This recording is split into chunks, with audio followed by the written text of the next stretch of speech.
Hello everyone, I am Tacit and welcome to the Gems of War Campaign 18, Week 8, Day 7. So today, we're going to be going over all the weekly spoilers as we generally do every single Sunday night. However, unlike normal, there's actually a billion things happening next week, which we'll be getting into in a moment. Aside from that, we will have a few major goals to get done.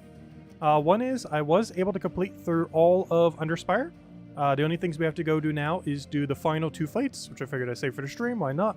And do all the dead end rooms, like all the obvious ones like right there and everywhere else, so as well as the one that quite literally just sitting there. But yeah, I saved all the dead end rooms for the stream, so we can hopefully end up getting the Guardian finally after like, what, 4 or 5 months without getting one? But that'll be the game plan down there, finish that out. I believe I'm already done for PvP, unless someone has passed me since then. Well, they overtook me for second, because I was second before. But as long as we're top 3, it doesn't really matter too much, so I'll probably just leave it as is. Maybe check it like an hour or 2 before reset and just make sure we're still there, just in case. But yeah, I'm not going to fight him over like 10 gold marks. But I definitely got to make sure we're top 3 at least. But it looks like we currently are, so that's good to go. Aside from that, I'm pretty sure I did every single daily. So we could just focus entirely on, obviously, the Vault event. Doing the last of it, getting our paloozas in, all that. There's still plenty of time. Even though it is almost over, there's still, what, 7 hours left, so still plenty of time. Obviously, we're not going to stream the whole 7 hours, but we will be hitting our 300 Volkeys goal and everything like that. But before we do, let's go over all the weekly spoilers. Actually, before we do the other do, I was going to say hello to everyone. Hello, let's see, let me go fix this so I can see you. Hello, Bill Warhammer. Hello, Mark. Hello, Draco. Hello, Bill. Hello, Ivy. Hello, hello, Chad. Hello, Logic Slayer. Hello, yeah. Hello, Henry. Hello, Kosh. You hit your 500 Volkey gold? Nice. Hello, Logic Slayer. Hello, Verness. Welcome, welcome, welcome. Okay, so all the events happening next week. Let's start with the basic ones and then start making our rounds. So, first things first, we're going to be getting a pretty standard glory trip as we normally do. Ends up inflicting terror onto one random enemy, so another thing that does terror. As there aren't currently too many things that do. Unfortunately, I don't think this thing is going to be useful at all, but it just inflicts terror onto a random enemy. You don't even get to choose. For each red ally. So will that 4 times terror if your whole team is red? That's not necessarily good, though. Because obviously having last slot terror is the most useful one. I assume if you have a team of 4 red, that will guarantee terror all enemies. The biggest issue with this thing is there's no follow-up. 12 mana cost, no follow-up, and all he gains like a little bit of souls, which I guess is his follow-up. That's really bad. He does have Fire Link, he does have some immunities like the dwarves do, but yeah, that just it really isn't going to get too far. Also, I just realized he's undead, but he doesn't have the undead immunities. He only has the Fortitude one. I guess a couple of the dwarves in that place is kind of like that, aren't they? But yeah, he's unfortunately not going to be usable. It looks like just another troop for Drakzoom. What will be useful, however, is the Doomed Impaler. We're getting the red polearm. This is, what, I believe the 4th of the Doomed polearms. We're still missing 2 colors, which 2 they are. I completely forget. But yeah, we only have 2 more to go. And within the next 2 months, before the end of July, probably like mid-early July. Actually, probably around the 4th of July, oddly enough. But sometime early July, we'll have all the polearms finally. And then they'll move on to the next set in early August, probably, or summer's around there. But, yeah, we only have 2 of these left. Or technically 3, but, you know, one of the 4th one's coming in tomorrow. But, yeah, they're pretty good. Obviously, you use it with a pure team of red. And that'll probably be the main thing that we actually run through this Doom event as well. Well, for one, you have to use it, but also it will be probably your main damage source. Which will work out nicely. Anyways, that's not the big stuff, though. The big stuff is what we have going on over here. So we have ourselves a Kingdom Pass. Not just any Kingdom Pass, though. A White Helm Kingdom Pass. So what does this end up ultimately meaning? That means we're going to be getting likely some kind of rework to White Helm. I don't believe it's currently posted on the forum. It probably won't be until tomorrow reset time. So exactly what they end up doing, if they do anything at all, we won't really know until tomorrow. However, this does mean we're going to be getting 3 new troops, a new weapon, or sorry, 3 new troops, 2 new weapons, or sorry, 4 new troops, 2 new weapons, and a pet. Though the pet's normally not new for this, so I guess, yeah, I was right the first time. 4 new troops, 2 weapons will end up coming through it, as well as a bunch of knick-knack loots, as well as likely a lot of yellow deed books. And is pretty relevant as White Helm, while technically already upgradable as of this week, even if you're playing free-to-play, as long as you have meet all the other requirements, it will be 30 starable as of tomorrow. So, technically it already is. But more so, tomorrow, even more so. So, yeah, I'll be doing that. I think I already have all the Yellow Deed books ready to go, or if not, we're about to get them. Wait, how many are we at right now? We're at 15. I need 18. Wait. Oh, no, but I have another 10. No, I have another 11.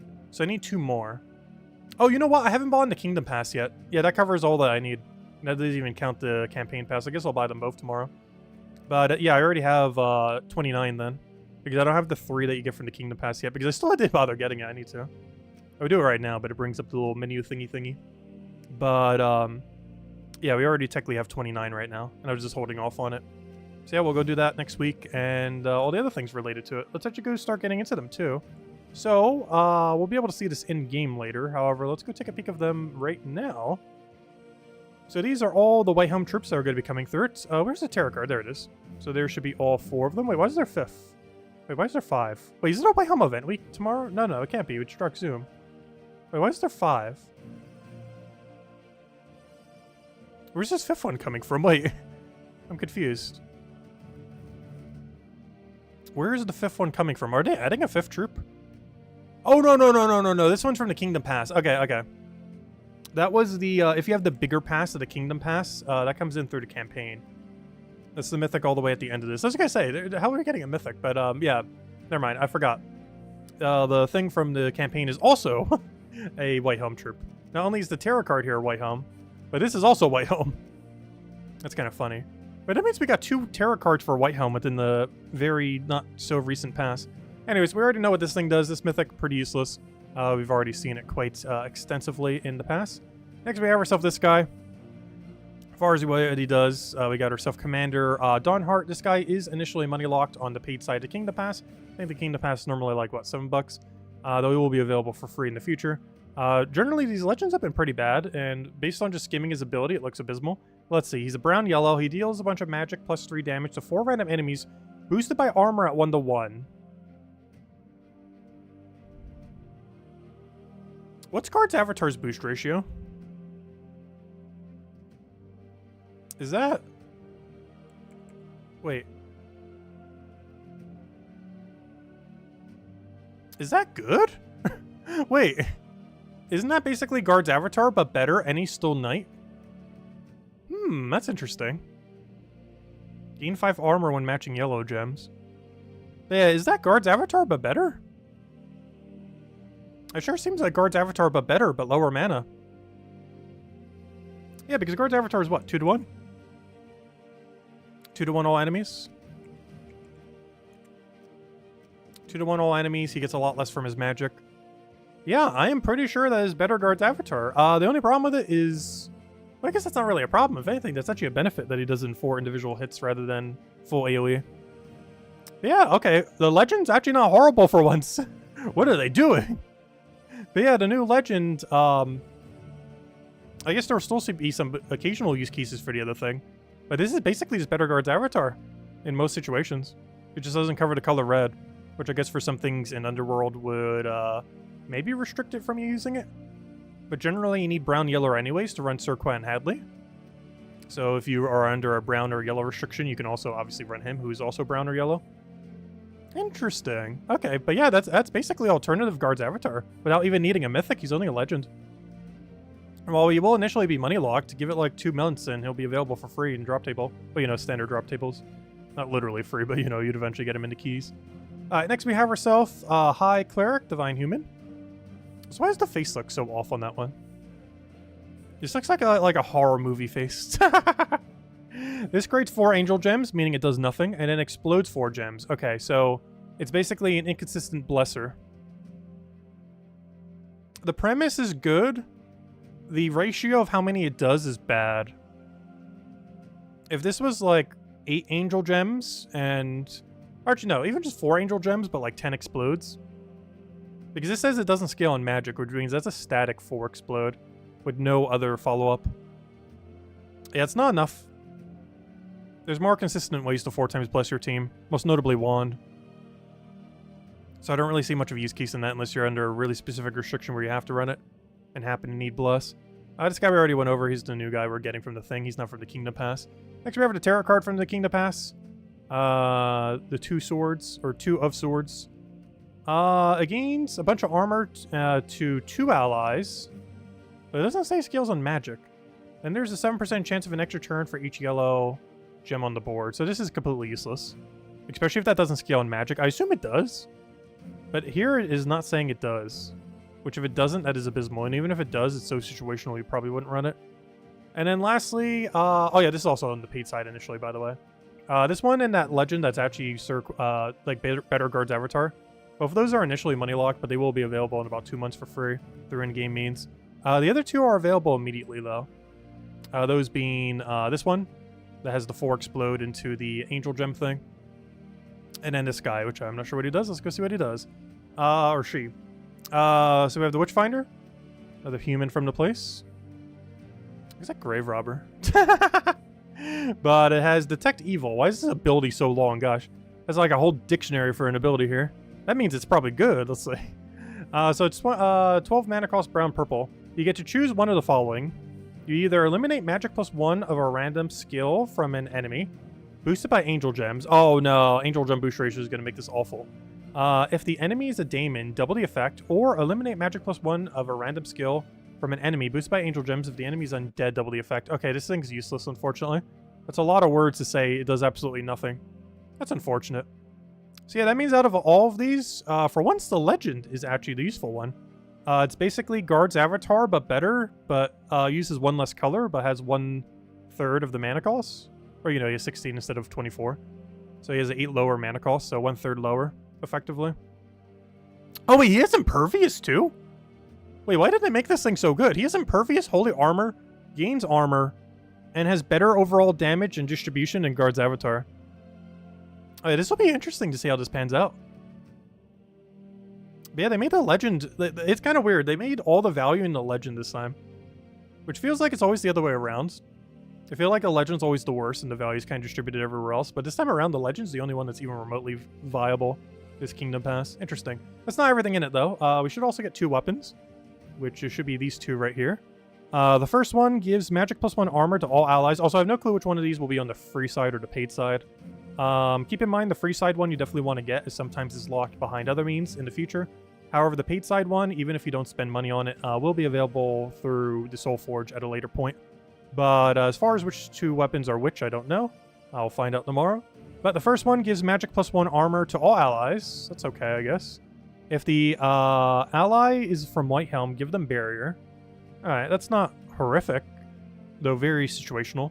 Problem is it has mana conflict. However, that would be used for Guard's Avatar, that would be used for Paladin, that would be used for Guard's Avatar's new version of that one legend. So it'll be interesting to see how that pans out.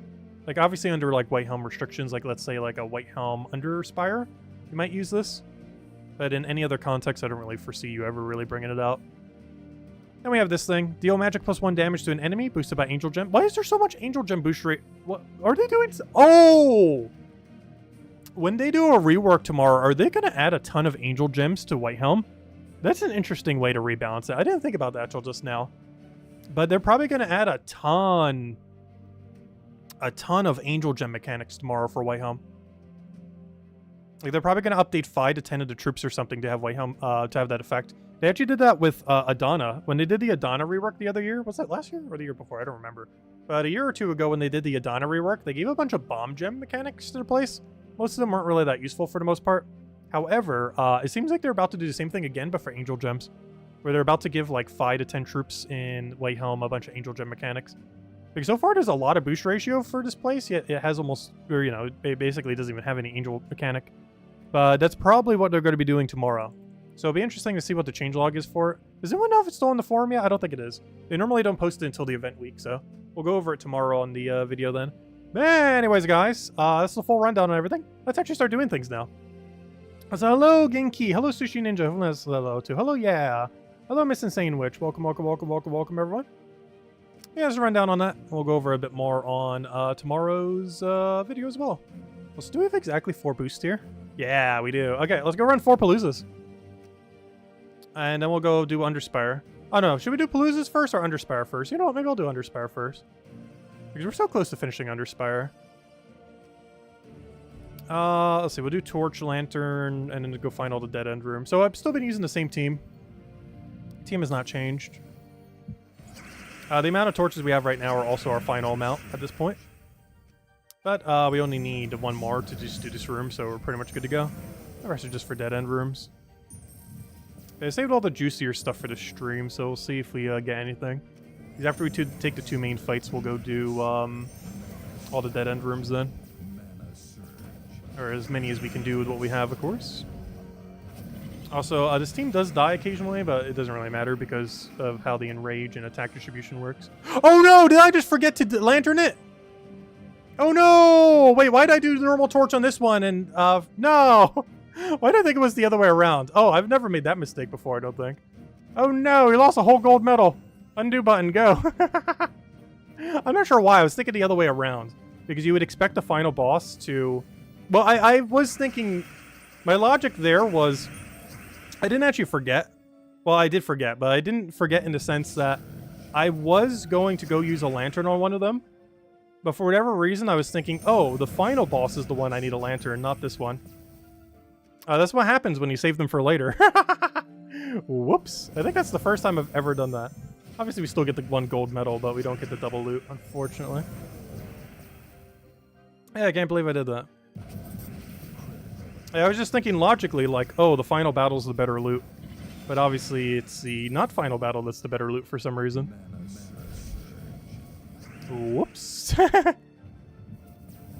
Undo, I know, right? Mistakes have been made. That's a pretty pricey mistake, too, a whole gold medal.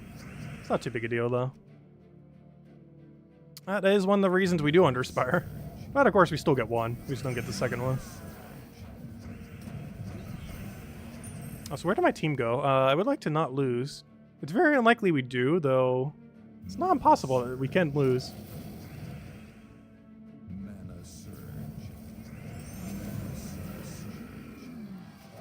Yeah, it's an unfortunate mistake. It's not that big a deal, though. Alright, let's go do all the dead end rooms. Let's take the very obvious one that's just sitting here, and then we'll take some of the slightly less obvious ones. And see if, let's see if we can make it up. There's one way that the game can make it up to us. Can we finally get a new Guardian? Finally go get our third Guardian already? Because we're 5 months straight without getting a single drop. It'd be cool if we finally got one that isn't a repeat as well. Because you know, 100%, once we finally do get a drop, it's just going to be a repeat. It's guaranteed going to be a repeat. Well, let's hope not.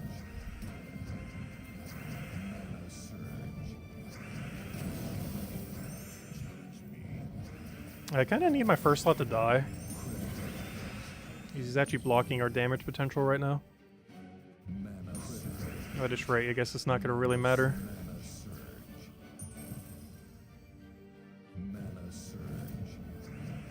Is Isabel playing Palia? I would assume so.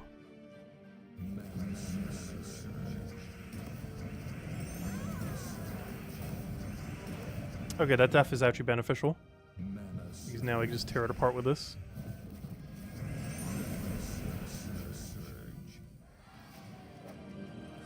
Alright, come on. No, more torches! I don't need... Well, technically I do need a little bit more torches, but... Like, I both do and do not need more.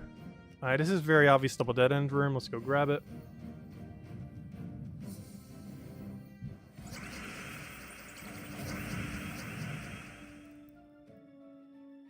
Alright, let's see. I'm gonna try for a skull from Sky.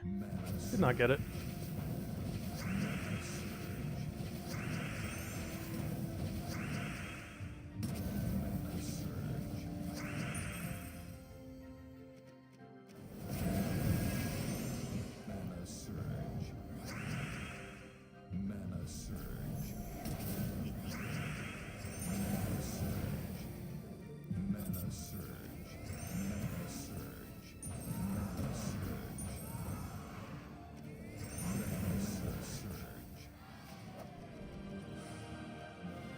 Yeah, only one dead end here, but we'll take it.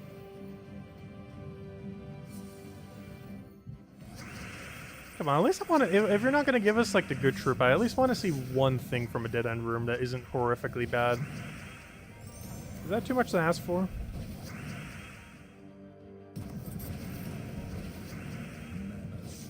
I do feel like our luck for them has been absolutely abysmal.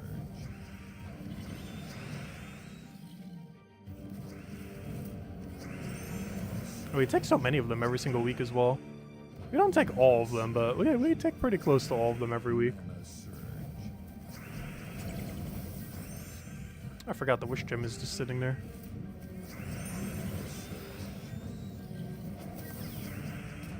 I'm sure it's worthwhile actually casting this.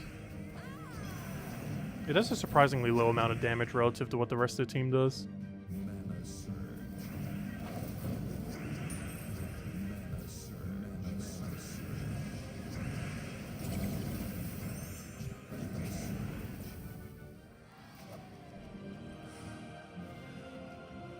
Hey, Anisha. Okay, we got at least something that isn't the worst thing I've ever seen.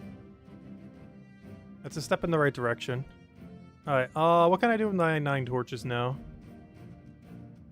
Are there any, like, early double dead ends? Yes, right there. We want to take the earlier ones that we just skipped past. Really early. I don't know if she's not feeling well, maybe. Seemed like she was feeling well last night, though. We did the Pokemon thing together.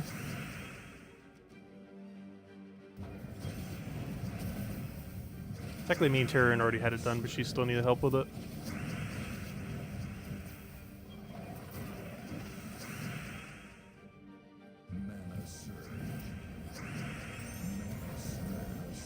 Alright, I'll take our poke.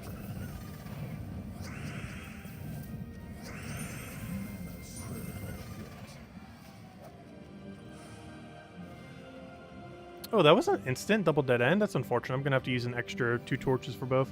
Oh, hello, Easy Breezy! Welcome, welcome. Hope all's been well.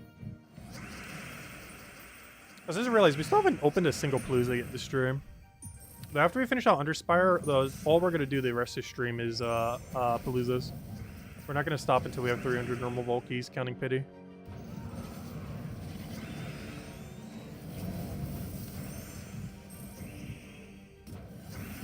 That's funny. He's dodging the thing where we do 1 damage to all enemies from his ability every time we take a skull. It's a relatively pointless ability because it actually does the skull damage first, last I recall. It's kind of funny that Agile can still dodge it. Oh no, it wasn't even dead end. You got 2 Sentinels back-to-back weeks? Nice, huge congrats. Very solid.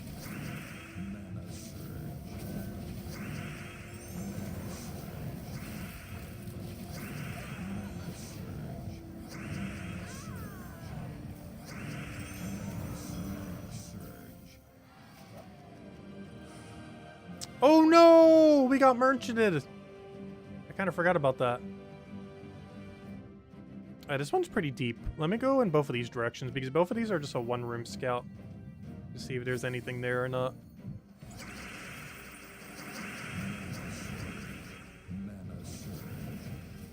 I was gonna say, don't entangle. Oh no. Alright, that's actually really problematic for this team. Also, I'm not sure why I hit him directly. That was kind of pointless. But we have no counterplay to entangle.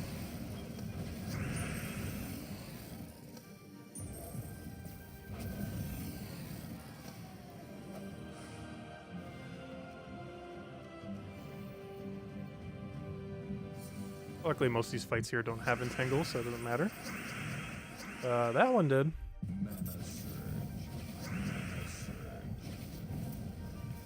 It's kind of funny, too, because the troops themselves are so absurdly weak. And them having entangle actually makes it somewhat difficult. No, nothing twice. Okay, what can I do with 4 torches? Ideally, an earlier section. Like right there. I think we go for it. I want an early section, and I don't see any other place that has super high value. Like a really deep double dead end or anything, so I'm gonna take this one.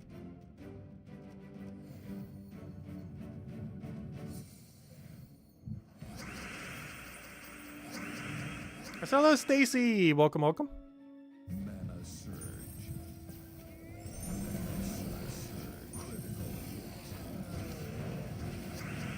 Mana surge.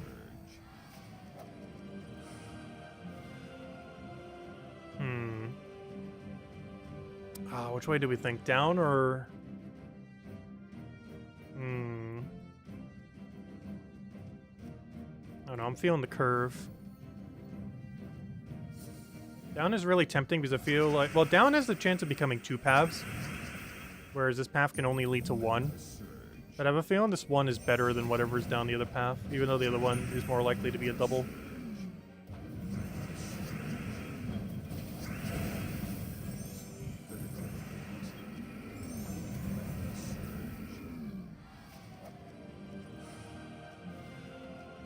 Alright, moment of turf. Is there anything here? And if it is it any value at all? Worst comes to worst, at least we got 1 singular Nisha out of it, I guess. That's still pretty bad dead-end loot overall, though.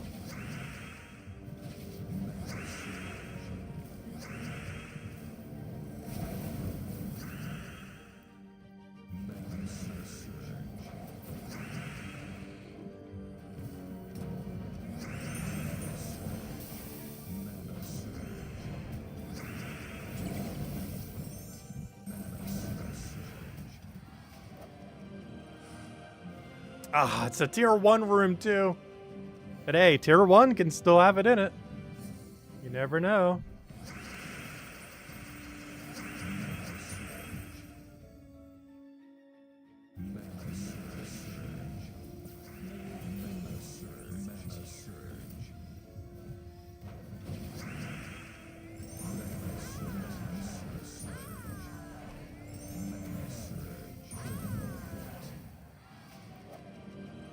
Anything in here? No. 2 diamonds, basically. Unfortunate. But hey, at least we saved a lantern by not getting double gold. Not really an upside. Also, hello, Mr. Z. Alright, there we go. That is every single daily, weekly, everything completed. Oh, there's one thing I haven't done, though. We finished Invasion. I haven't grabbed the orb, though. Oh! Oh, that's funny. Let's go ahead and the code. Oh, that is really funny. That is really, really, really funny. Well, I guess that makes up for not getting the gold medal. That's a thing. I guess we broke even. We'll take it. I'll count that as the gold medal we were supposed to get. But there you guys go. Enjoy. I can't believe that just happened. So in theory, we still did get 2 gold medals. Just through an alternative means. The game's just making up for our mistake, I say. I'll take it now. I'm not disappointed about misclicking that now. Because we still effectively got 2 gold medals. If anything, we basically saved a lantern. Anyways. So, in other news, we gotta go finish Vault Weekend. Obviously, our number below us right over there is not 300 yet, so we need to go make it 300. We're just gonna keep throwing every Palooza we have until we hit it. That's the game plan for the rest of the stream. We're just gonna run Palooza the rest of the time as everything else should be completed. We just do one last rundown before we do. Adventure board, completed. Dailies for some XP, completed. Invasion, we literally just got a gold orb from it. Und Spire, we literally just did and misclicked one of the rooms. Invasion, I literally clicked on you already. Daily dungeon, already done. PvP, I might need to peek at it a couple hours beforehand, but we're still on leaderboard, and that's the only thing that matters for that. And we're good to go. Alright, so we can officially go spend the rest of the stream just doing Paloozas then. And go finish out the event that's still going on for another 6.5 hours. So we'll probably do it for about an hour or so, of course. We should need to do 4 to 5 Paloozas, depending on luck or lack thereof. Oh, that reminds me, I don't have a timer open. Let me go open it real quick. I currently do not have the timer window open. Wait, where's the... Wait, what? Oh, there it is. Let's see. It was hiding on my desktop. Not sure why, but it moved by 1 tile and it threw me off like crazy. Loading. There it goes. Let's make sure timer's timering. Timer is indeed timering. Are we good to go? Put it over there, put it over there. Put that over there. Okay, I think we're good to go. Let's just go do our team once. Oh yeah, that reminds me, I never did take the Mimic yesterday, did I? We were talking about, hey, this is our first Mimic we've gotten all weekend. By the way, still my only Mimic I've gotten all weekend. But I didn't even realize it until after the stream, when I was verse farming a little bit today. But we never took the Mimic from last night. It's still sitting here. It is still sitting here. And we get nothing from it. Honestly, double Orpheus for Explore 1 is not the worst thing we could have gotten. It's actually pretty solid for Explore 1 standards.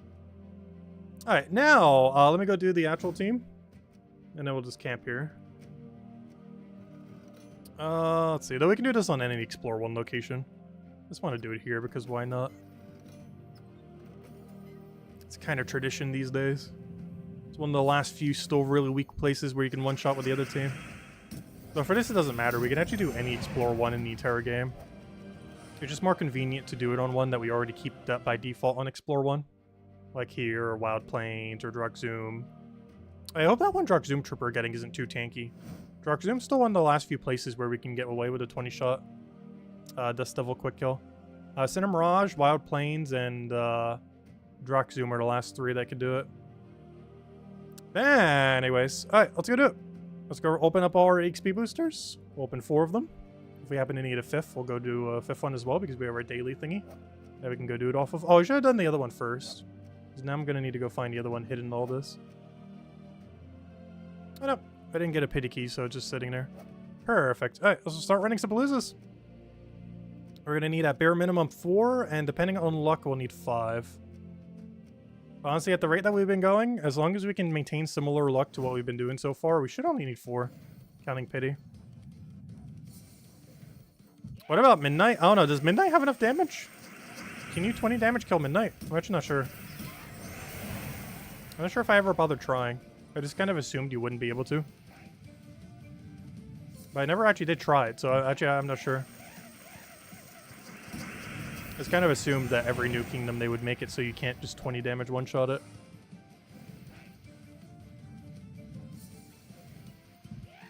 You have 5 invasion green orbs? Oh gosh. That's not ideal. Okay, we'll hand out a second extra code tonight as we go and finish out the paloozas. Not sure at what point, but we'll hand it out at some point here. We're also going to be handing out a lot of extra codes the upcoming week, as we're going to start cracking open all the vault keys from this weekend too. Yeah, there's going to be a ton of things to go over on Monday. It's actually a really busy day. Because we're getting the new red polearm for the Tower of Doom. We're going to be getting the entire Kingdom Pass. We're likely getting a White Helm rework. We're going to get 30-star White Helm. It's going to be a big video. I'm not sure how long the runtime's going to be. There's a lot of things to go over on the weekly video this week. Half of which we don't even know until tomorrow.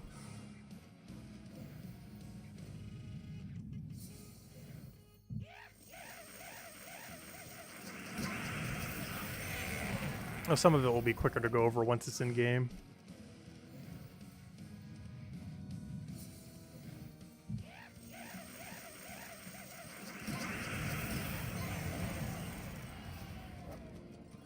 I feel the need to sneeze, but can't sneeze. I hate that feeling.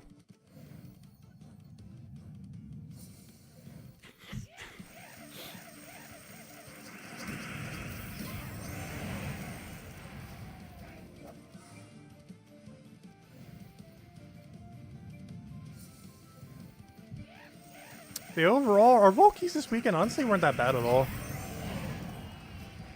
We're actually above average on every drop.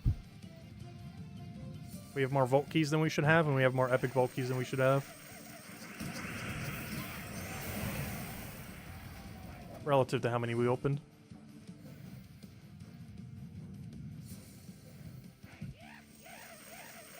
I'm not sure the last time we've gotten away with a 12 Palooza finish. Normally it's a 13.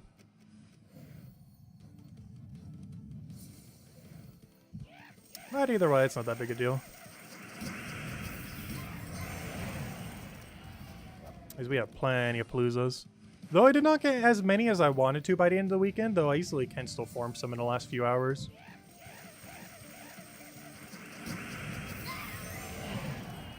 Because after we finish the grind, we're basically going to be breaking even to how many we started with.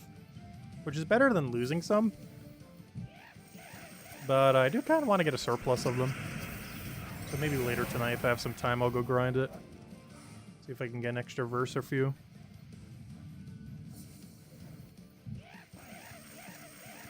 You find it weird that Midnight didn't appear again? Honestly, I feel like a lot of the newer kingdoms have not been getting nearly as many events as they should be getting.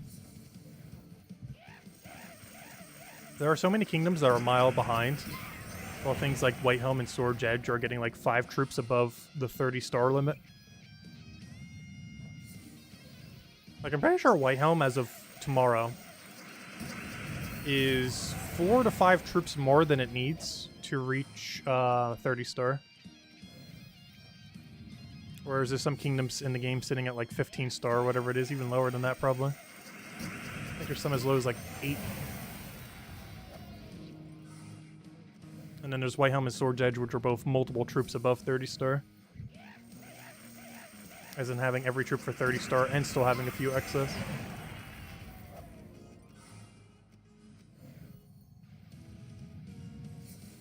Your verse 3 luck this weekend has been so bad. My verse 3 luck for the last year or two has been so bad. Which is a perpetual cycle. It's always the 1. First it was 4, then it was 2, now it's 3. Though I do have to say, I think us being low on 3 is the longest duration. Because I think our 2 was lowest for like a year or so.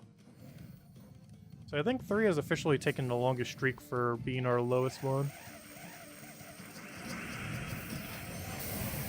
Verse 1 is actually the only verse I've had that has never been my lowest.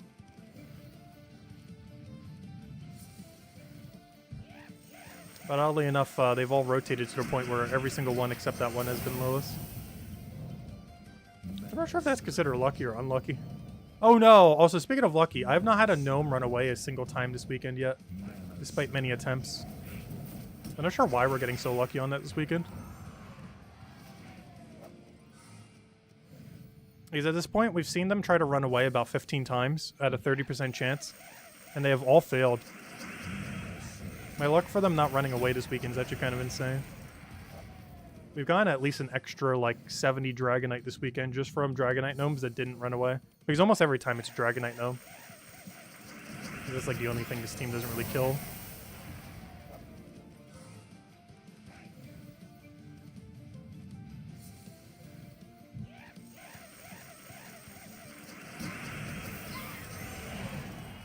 Actually, probably even more than that. Because some of them were full Dragonite Gnomes. So it's probably closer to 150 to 200 extra Dragonite I got this weekend. Just from Dragonite Gnomes that didn't run away. Compared to if all of them ran away.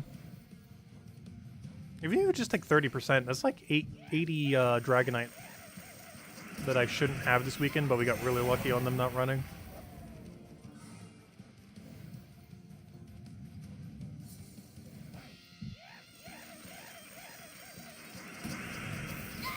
You had a full run away in PvP with Epic Wand, Double Fail, and oh gosh, and Dragonite Gnome. That's unfortunate.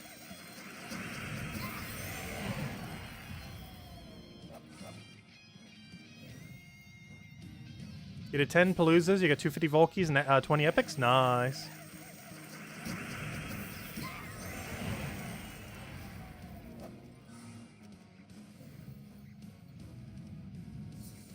Yeah, our epic number is really insane this weekend. We're only at 8 and we already have 21.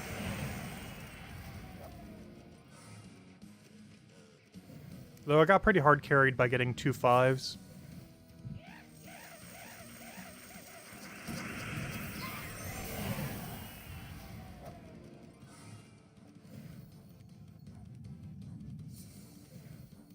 And then the rest were just kind of average.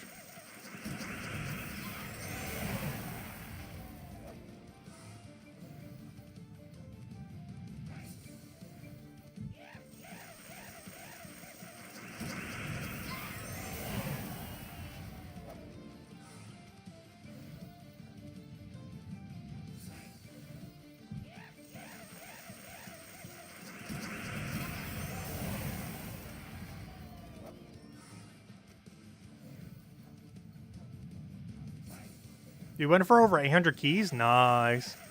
Yeah, I still want to hoard enough verses that we can go for 1,000 again. We haven't gone for 1,000 in a little over a year.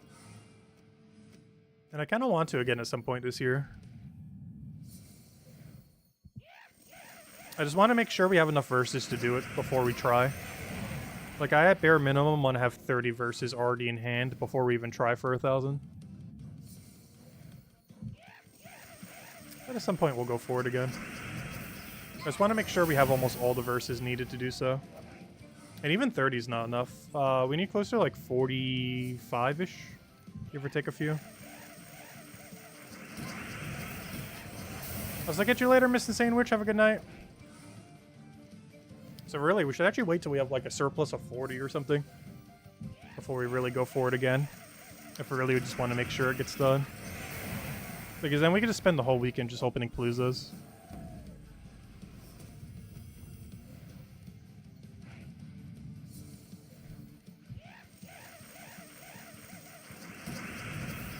But to do that, I would need at least a few Vault event weekends. I think this might be something we try doing. Maybe the next few Vault event weekends, we try to get like an extra 10. And then within 3 Vault event weekends, we'd have 40 something. And then we can easily go for 1,000. Which means if we were to do it in that interval, that means we'd be doing it in September. It'd be like an early September. I don't know, we'll see.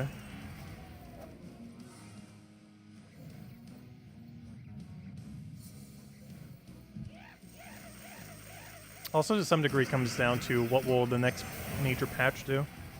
And I'm not talking about the next patch that's coming in the next few weeks. Likely in 2 weeks from now. But I mean like the big 8.0.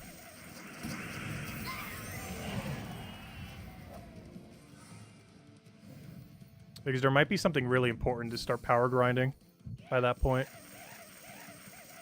Because we know 8.0 is going to be huge, we just don't know what it is yet. My biggest guess is it's going to be some kind of kingdom rework. Because so many kingdoms are starting to reach 30 star that they kind of need to very soon. And the most likely time that they would do it is an 8.0 patch. Which is likely to be around October or November this year.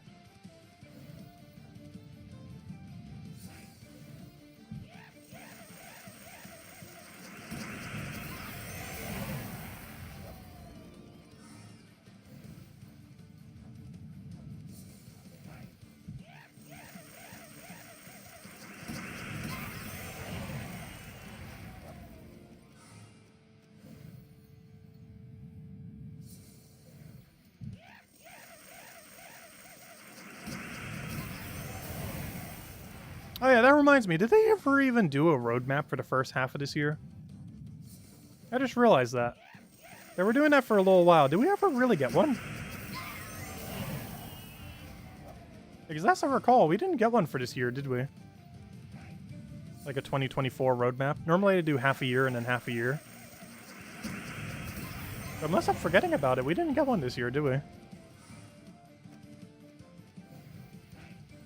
Yeah, we've been getting the monthly ones, but we didn't get the first half year one. I wonder if they'll do one for second half year.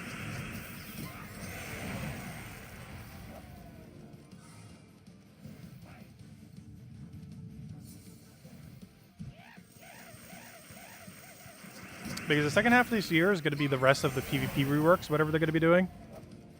As well as whatever Unearth 8.0 is.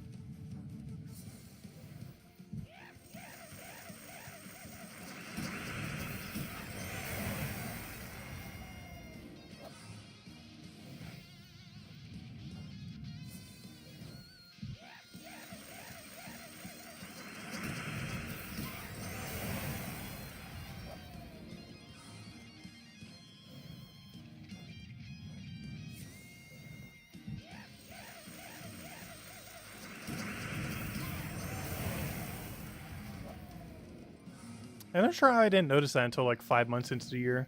But yeah, they never did post the roadmap. Though, in theory, we kind of already knew that what they were going to do this year. It's mostly just a ton of PvP reworks. So I guess having a roadmap for it wouldn't really do too much.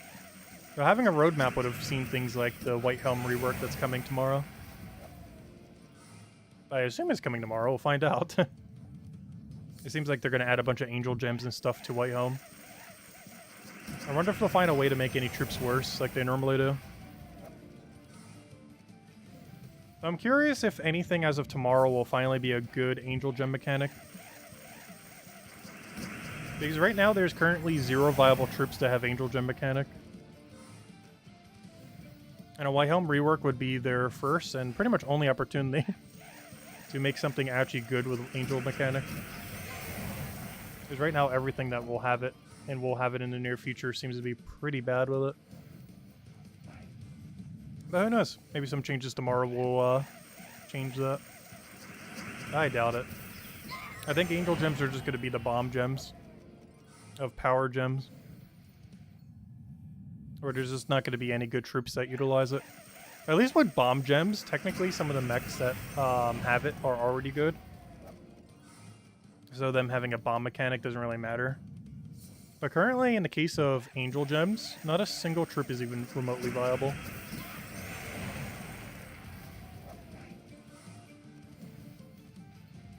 Like, it's not like any of them are an already existing good troop that just happens to have angel gems. They're just all horrible. But that might change as of tomorrow. Because if they're going to buff something that's already good from White Helm, and just slap... oh, wow, that's pretty good. 3 Glory Gnomes in the soul. But if they're just going to slap, like, angel gems onto a troop that's already good, then that could work out. But, you know, if something like Priestess, that one common troop, gets, like, a, you know, like an angel gem or few when it does its ability, like, obviously that's going to do absolutely nothing. I don't know. We'll have to wait and see. I don't really know till tomorrow. Alright, where's our tallies at? 197? Alright, pretty average. How did our epic Volkies do? I feel like we did really good on the epics right here. 67 math. 25, 24, 25. Yeah, we did 4. Not too bad. So that is 25 and... change that to a 9. Actually change 2 numbers to a 9. That becomes a 9. That becomes a 9. Let's keep going. We're on the clock. Let's go get 3 more Paloozas down and then see from there what we need to go do. We'd either be done or need to do 1 more, depending on how they go. Because that one was technically a 24 key. But if counting just Volt keys, it was only 20. Which is pretty much on par for how many we'd expect to get. You know, more is better. 24 is still really solid. 20 Volt keys, 4 epics. Now we already immediately get an epic after, too. Because the thing I always say is average, even though it could be slightly different than that. I feel like average with this team is 20 Volt keys, 2 epics. So I've never actually mapped it out to see what their actual statistical average is. There's just the average it feels like it does, but I've never actually done, like, hundreds of data points to see if it actually is, on average, how many it gives. It just kind of feels like that's how many it does. But it could technically be like a 21-2 or 19-2 or something. And that 2 is technically a decimal of like 1.8 or 2.3 or something. Hello, Rob. Welcome, welcome. Why am I hoarding Epic Volkies? Because Epic Volkies are barely any better than Volkies right now. And I'm hoarding them in case they ever get buffed. Theoretically, they have gotten buffed before, but only when normal Volkies also got buffed. There's never been a single change to Epic Volkies that only specifically upgraded Epic Volkies. And the reason I'm hoarding them is out of the small chance they might eventually add unique loot to Epic Volkies, or do anything that only affects them, and not normal Volkies. Currently, they never have. They've made Epic Volkies easier to obtain. As far as their actual drop table, they have never been buffed independently of Volkies. Any buff they ever received was because normal Volkies also got a buff, which indirectly applies to Epic Volkies. But they've never directly gotten a buff while Volkies remain the same. Yeah, I'm just hoarding them in case they add like a new troop there, or I don't know, do something with it. Like if they ever add mythic Volt troops, I feel like they would be in Epic keys only. Of course, such things do not currently exist, and may never exist, but if they were to exist, it definitely feels like a drop that would only be an epic vault key. Or their chance to get them an epic vault key would be like 10 times higher than normal vault key or something.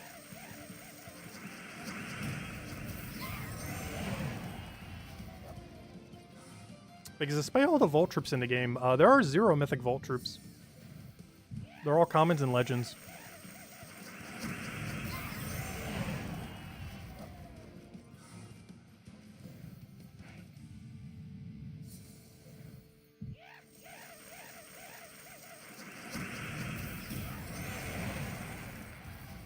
We got mail.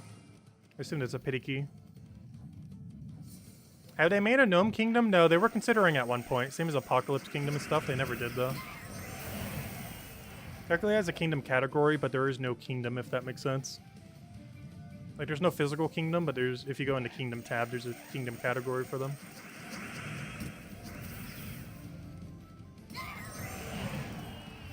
There are a couple that are like that.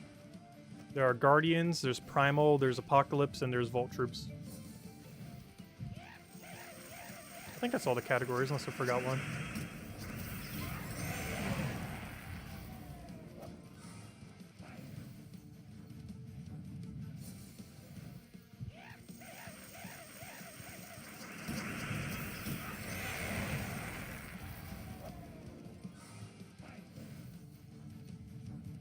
Legendary keys needed. So far, they've never really added a third tier resource to anything like that.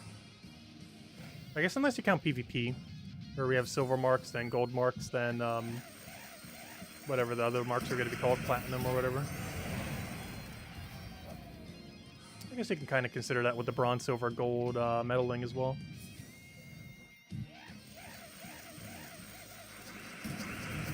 The kingdoms do exist, but only on the dev servers, pretty much. They actually did technically have physical locations on the map at one point. Not in-game.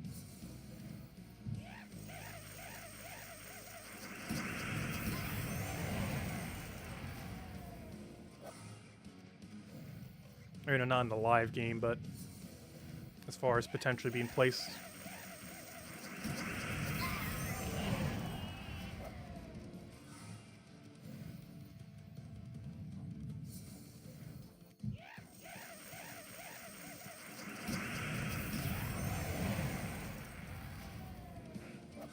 Salty accidentally showed them on the map.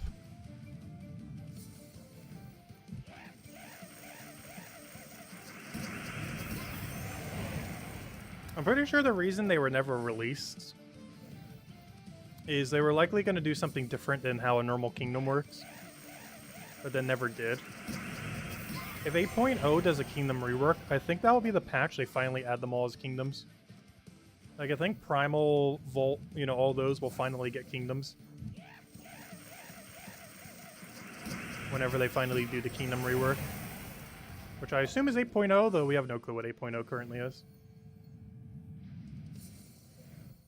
The only reason I feel like it's a kingdom rework is because so many kingdoms are 30 star right now. Even more will be there by the time 8.0 is around. So they're going to need to extend that system really soon. And the most likely time for them to do that would be 8.0. It's very weird that if an 8.1 patch or 8.2 patch is like, oh, here's like a fundamental overhaul to the entire kingdom system. Like, that's not like a point something patch. That's like a big 0.0.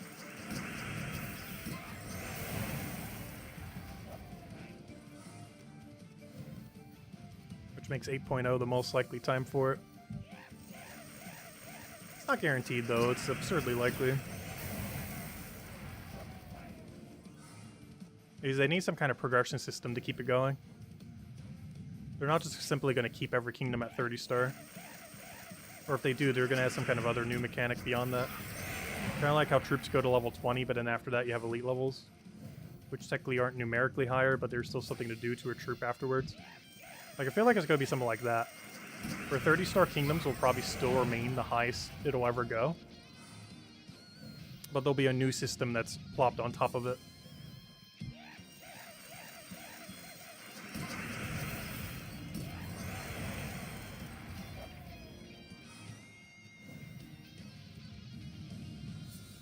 Yeah, they could add a third zone.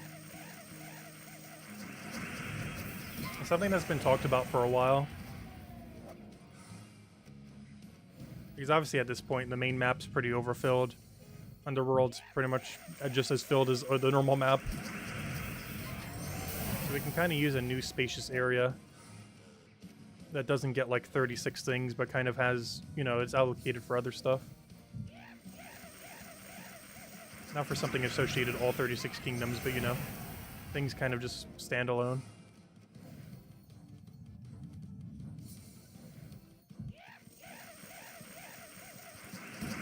Which theoretically would be a good location to put things like the Vault, Apocalypse, stuff like that as well, if not on the main map.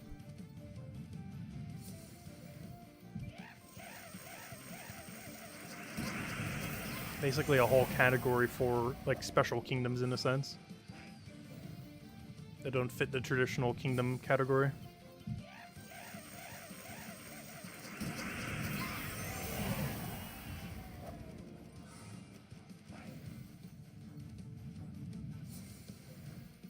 Which will also leave them a lot of space for them to add new ones in the future.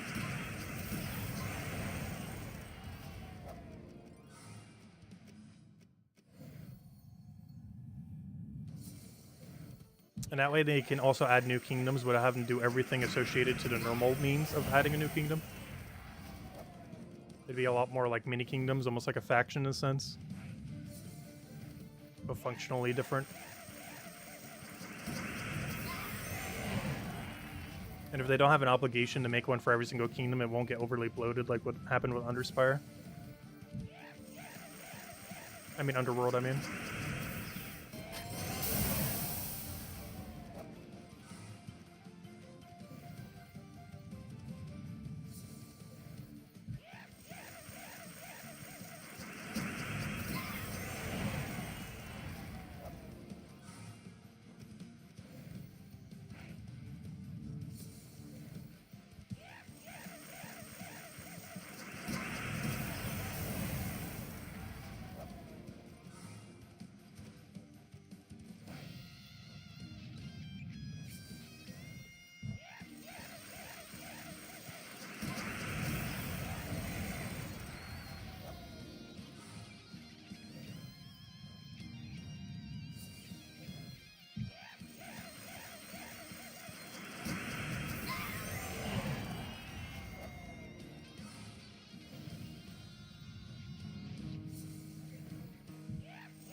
Yeah, we're going to be cutting it really close here on if we actually get enough vault keys.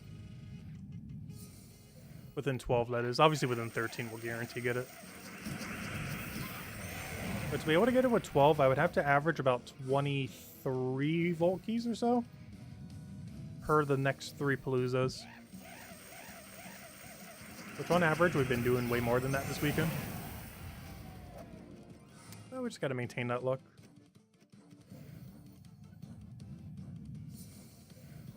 Next big patch has got to be the treasure map rework. No, I don't think that would be a 0.0 patch.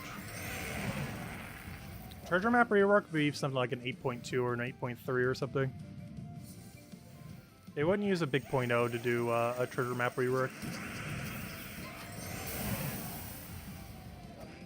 Adding an entire new game mode that's like treasure map or something could be an 8.0, but I don't think that's what they would do with it though. They haven't really added a big game mode for that like that in a while. The last technically big game mode was Und Spire. Which I do have to say, out of every single dungeon like minigame they've made in the game, is definitely the most that feels like a dungeon.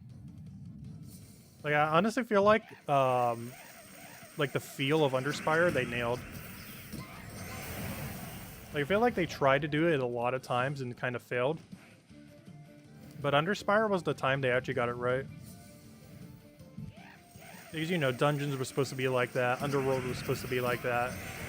To some degree, even Journey Event was supposed to be like that. But a lot of them, one way or another, just didn't fully grasp that kind of feeling. But I do feel like Und Spire does.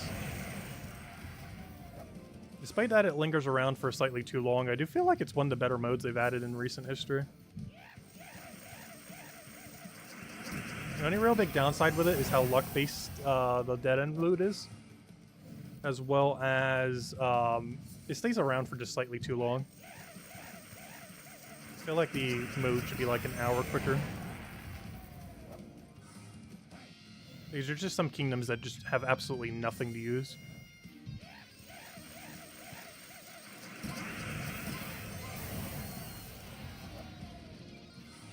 Luckily this week was pretty free with Wild King. But not every week has a super broken troop that could be used to just carry the whole thing.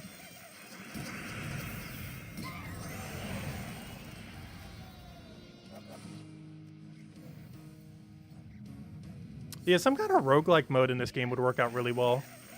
Kind of like Arena, but actually good.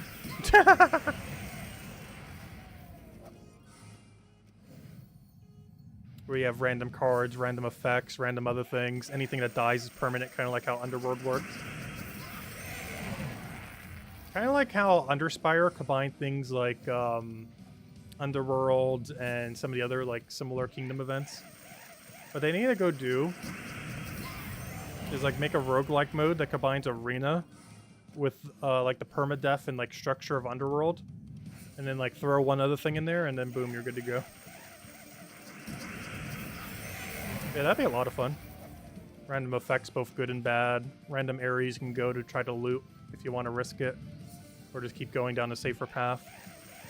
Anything that dies is permadeath. Ways to recruit more cards or replace out cards you already have.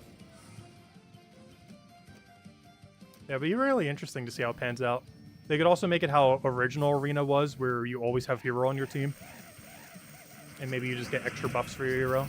And maybe you have to protect your hero so it doesn't die and you auto-lose if your hero dies.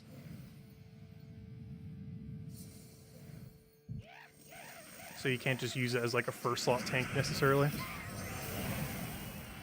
Because otherwise you would always put hero in first slot. But if you lose when hero dies, you would put it in somewhere safer. Like if you wanted to tank with it, the closest you could put it is like second slot. Because first slot would be too risky. Yeah, there's a lot of things they could do with that. It'd be a lot of fun. I highly doubt that would come anytime soon, if ever. Some kind of mode like that would be a ton of fun in this game. Basically, they just have to take what Arena is and make it good. Because Arena was made ages ago. Like, we're talking like almost 10 years old. It is 9.5 years old. They could easily make a way better system these days that are more roguelike, but still kind of keep that feel. And have the permadeath of Underworld, have, you know, some kind of drafting and pickup system. Have extra buffs and other debuffs and stuff that you can get along the way. I don't know, there's just so many extra little things you could do. Be interesting to see how it would pan out. Not sure if they're ever going to do something like that, though. But that would definitely be, like, the biggest game mode if they ever did. But after how good they did Under Spire, I feel like they could do another pretty good mode. Okay, we need to go take this real quick. Gotta waste XP time, though. In all fairness, these battles are pretty quick anyways.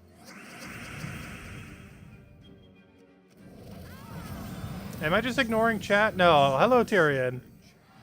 I forgot to say hi because I was on some tangent when you said hi. I said, hello, Jamie. Hello, Kosh. You had 0 Volkies this weekend? Oh, you didn't bother grinding at all? Oh, no.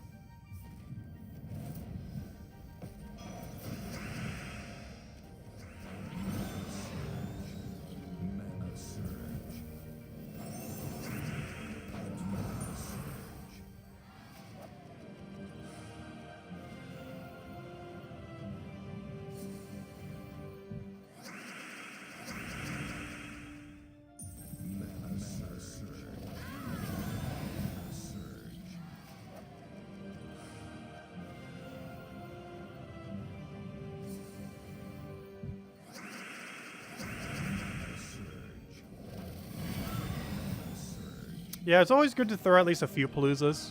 That's why I always keep a reserve, in case I'm ever busy on a weekend because I go see family or something else. I always keep at least some amount of reserve of Paloozas. Because worst comes to worst on a Vault weekend, you should throw at least like 3 Paloozas, because the amount of pity keys you get for doing so is so absurdly high. For your first few. Particularly your first one. Like your first Palooza, you basically get a free extra 10 Volkies. And a few after that, you get a handful of them as well.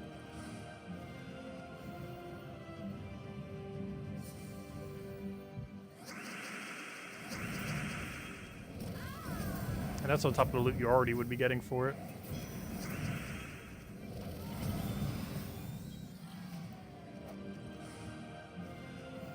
Yeah, let's hope we get 3 copies of this so we don't need to take this one ever again. This could be forever before it ever rotates back around. And this one is technically one that affects every battle.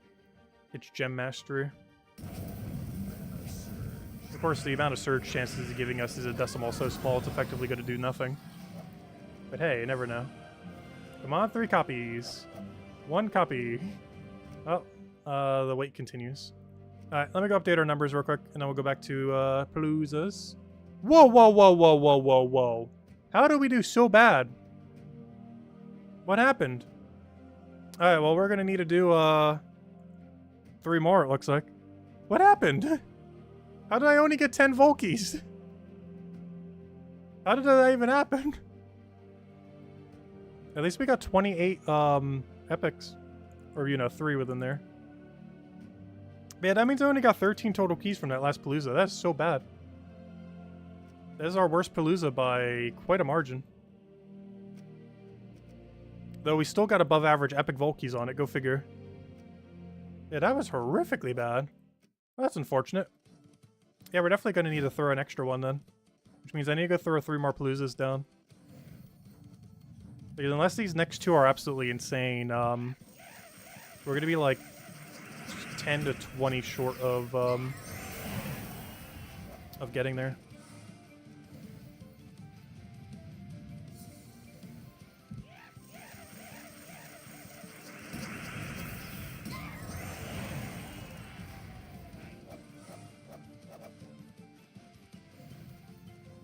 Oh, your wife and you are reconciling? That's pretty good. Hopefully things work out. Love to hear it.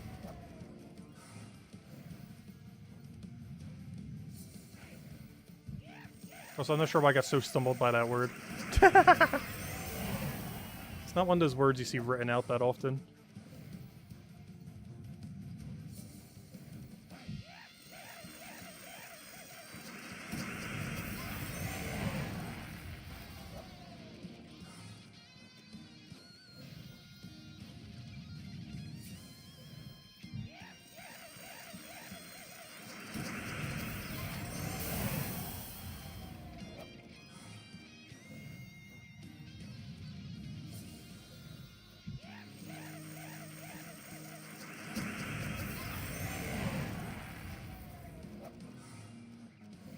That's great to hear, Tyrion. Hopefully it all works out in the end.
I'm on like full focus mode. And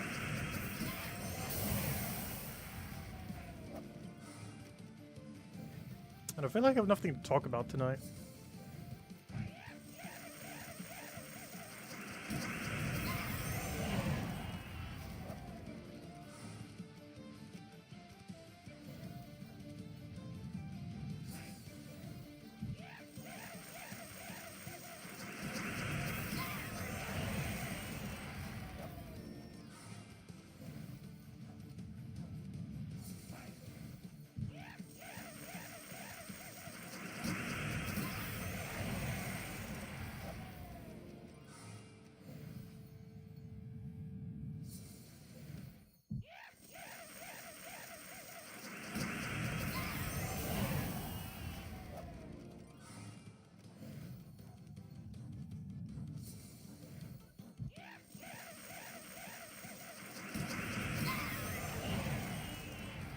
I guess we'll save it for the video tomorrow where we have to talk for like an hour straight. No, it's not gonna be that long of a video. Oh, there's gonna be a ton to go over.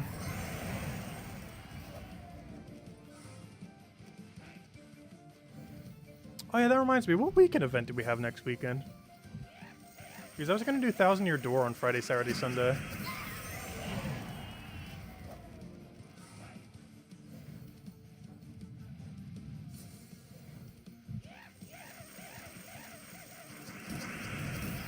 I believe whatever it was, it isn't anything too impactful. I forgot to double check when I was looking at Terran's World. I know it's not an arena event, but I think it's something that's pretty quick, like Bounty Hunter or something.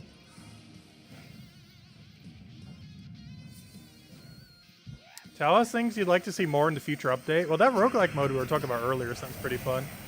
Obviously, a treasure hunt rework, 100%. Obviously, something to extend out Kingdom upgrades, which I assume is what 8.0 is going to be. But if 8.0 isn't that, definitely something to do that in the future. Because it's one of the main progression systems in the game, and so many kingdoms are starting to hit 30 star. And there's currently nothing beyond that. A raid? Yeah, some kind of multiplayer content would be kind of cool. Like actual multiplayer. It would definitely have to be co-op and not PvP, though. They did it for their other game. They did it for Puzzle Quest 3. And honestly, I kind of like the system that they did for it. They had basically every single area, which I guess you can kind of consider like kingdoms and gems of war. Like every single area had unique crafting material. Like pretend like trait stones and gems of war, but actually good. And there were like super rare ones that we need to get and get for various things. So if you ever needed, let's say, some kind of material, you could go with a bunch of people, up to 4 people. And not only get increased rate for whatever the thing you needed, but it would generally also be easier with multiple people. How that would work in Gems of War, I don't know. Because to some degree, we have that with trait stones right now, but obviously no one needs trait stones. They could do it with new currencies, but then that could start to over-convolute things. They could do it for its own game mode, and just not have it associated to every kingdom.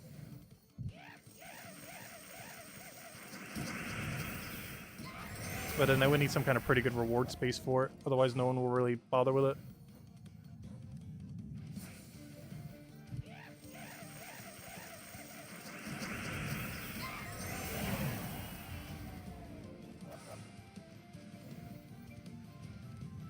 No, not co-op as in 2 heroes in the same team. But how exactly they would implement it in Gems of War would be, I'm not sure.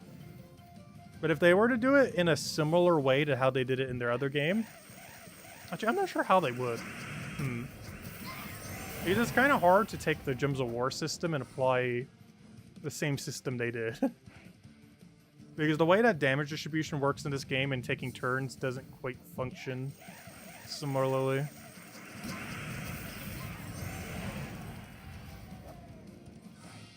Yeah, that alliance mode is likely being used next patch.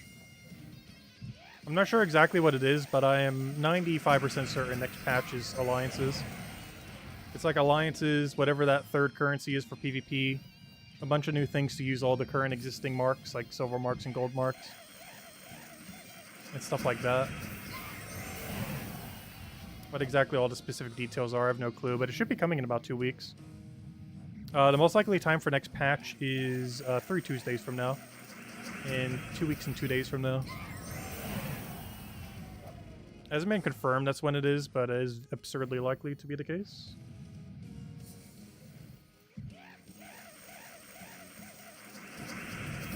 Because they've been liking to do like major patches between campaigns. And that week would be the week between the campaigns. Also, the beta has already been going for like a month or something. At least for a couple weeks. That'd be over like a month and a half later than the beta. The Alliance button is like the new Friends button. No, it actually is going to come into the game, unlike the Friends button.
Wow, 4 Glory Gnome. Why couldn't that be the final fight? Whoa, we just got a Volky Epic Volky. Wow. Gosh, Glory Gnomes just always drop good stuff.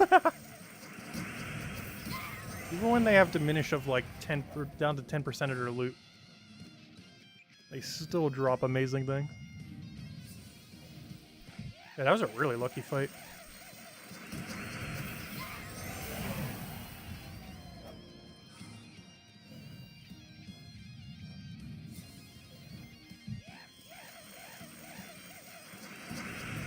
But overall, out of all the standard gnomes, Glory Gnomes have the best, most consistent loot out of any gnome. Just because of all the things you can effectively do for Glory. You can convert into gold. You can indirectly convert it into gems. You can convert it into new Glory troops. You can convert it into event keys. It has really stable value. You can convert it into mythics.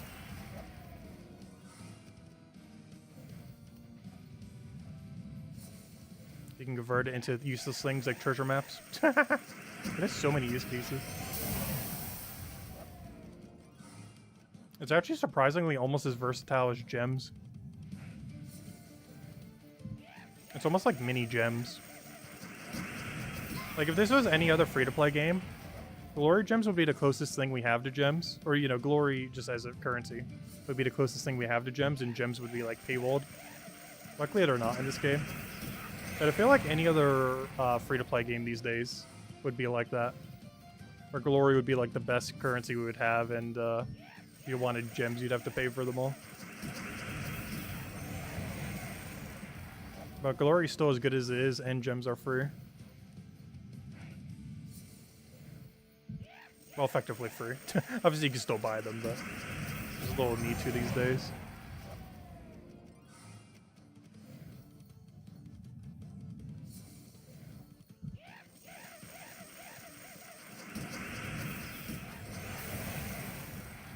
So you know we started doing too many Paloozas when our numbers are starting to touch.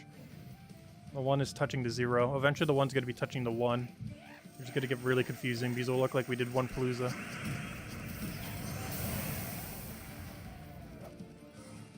Yeah, that's one thing that Gems of War has been pretty good for. It's a really free-to-play friendly game. What on earth is this fight? That is so unfortunate. I would go, but there's no way we can make it back in time for the next fight. That is so bad. 3 mech gnomes and a normal. And that normal's just going to drop like 1 gem key or something anyways. So it doesn't even get multiplied by it.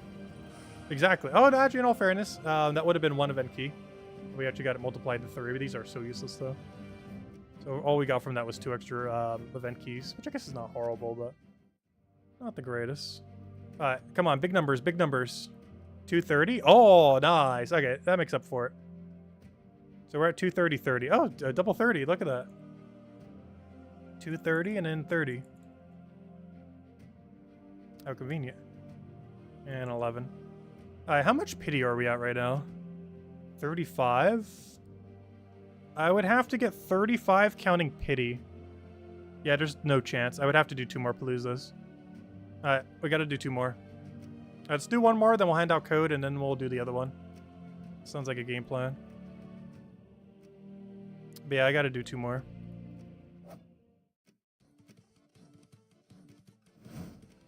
I guess this one's not gonna be enough.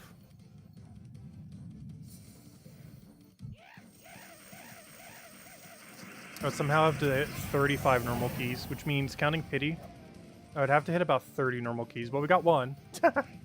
We need to get 32 more of those within 15 minutes. It's not impossible, though it is very unlikely.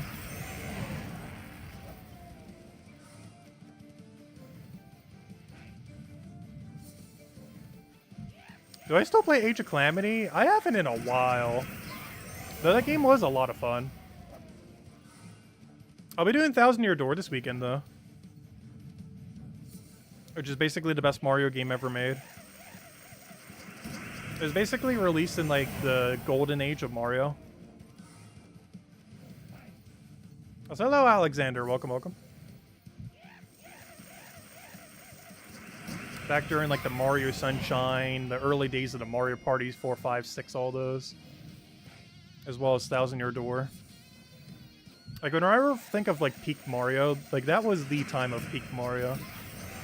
Like, anytime I think of the Mario franchise, I think of that time period.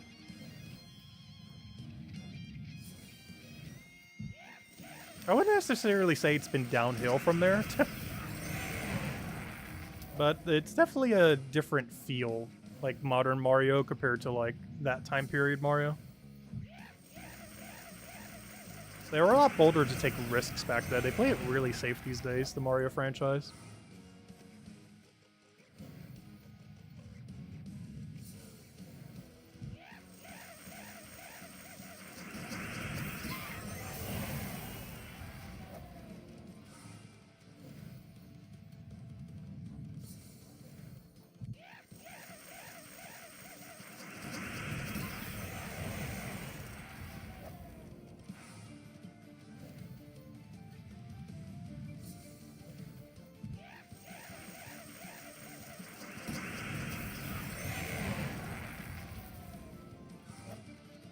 Need to remember to claim the reward from the extended path rewards. Well, they never expire, so it's not too big a deal if you don't remember to.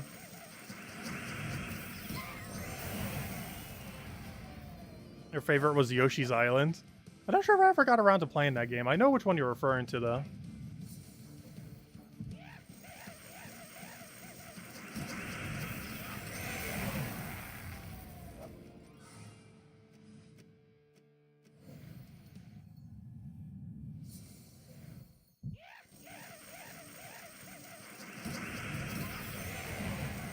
But yeah, personally for me, peak Mario was definitely Mario Sunshine, 1000 Year Door, and Mario Party like 4 and 5 around that period. And they all happened at the same time, which is amazing. Though out of those several, I would say 1000 Year Door was actually the best. I'm not sure. It's hard to compare anything to Mario Party. Because Mario Party is kind of a breed of its own.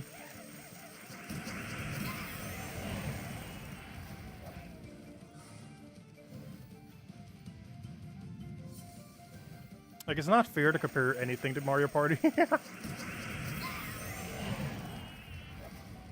just such a weird category of game. You don't really see much these days.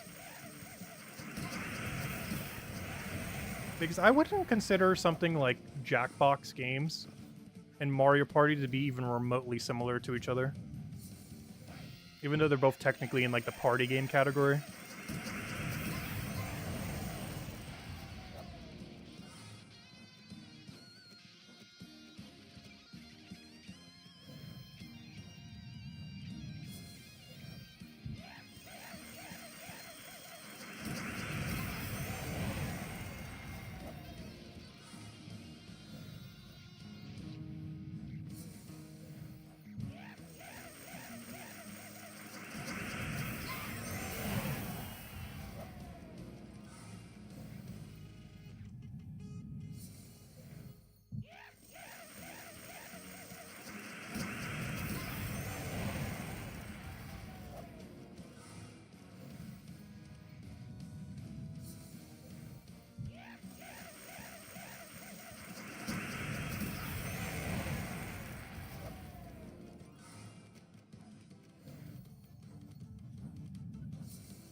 The devs coded more 4 and 5 gems and Paloozas to slow us down. Oh, that's the benefit of Dust Devil teams. You never touch the board.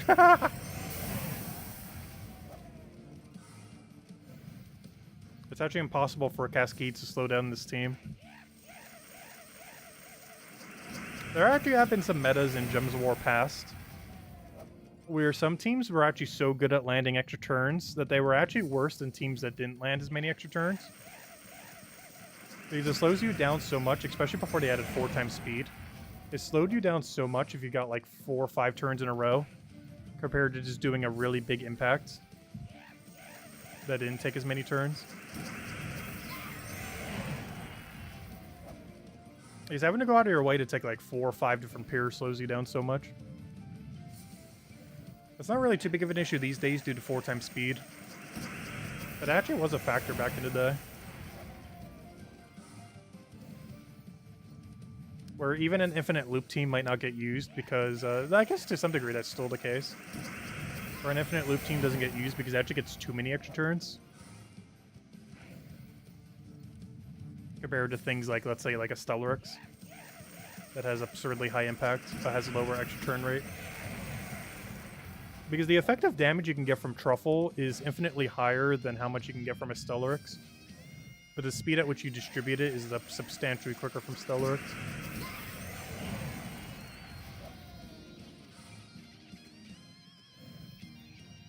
Even though your effective damage potential is way higher from like Truffle, even some things like Beatrix and such. But it applies it at a much slower rate.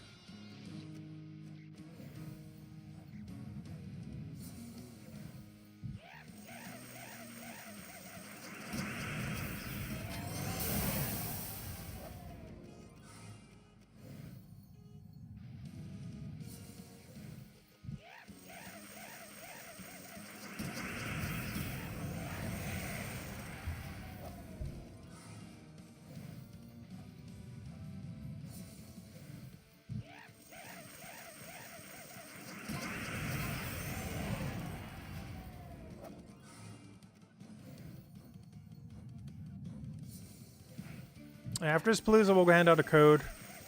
And then we'll see if we got enough Vault Keys. But the chances, we still need more. So we'll run one more after this.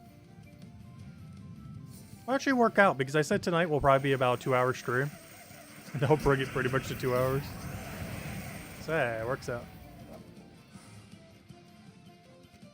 It also allows us to use our final XP booster, which means we'd have them all done by this weekend. Having none going into the next week. Which is actually good because you get some pretty good XP rates while you're doing this. Way better than spending on PvP or something.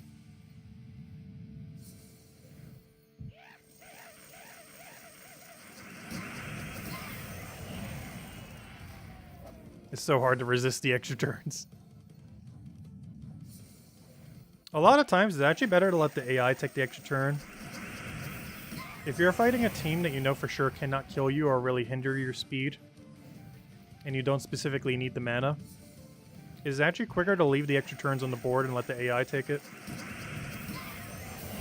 As on 4 times speed, they'll actually take it quicker than you ever can. Especially if there's multiple extra turns. One single one can be taken out at the same speed.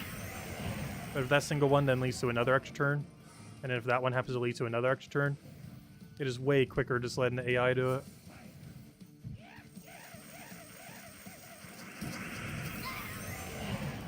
As long as you're not using like an insta-kill team. But you know, if you're doing something like, let's say like Daily Dungeon or something like that, obviously you wouldn't want to do it in PvP or against gnomes.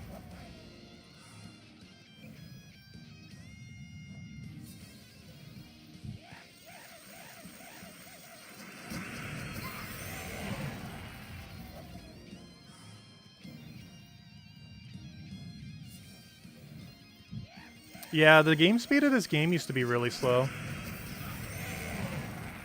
If you put the speed to like 1.25 speed, that's basically what the entire game used to play at back in the day.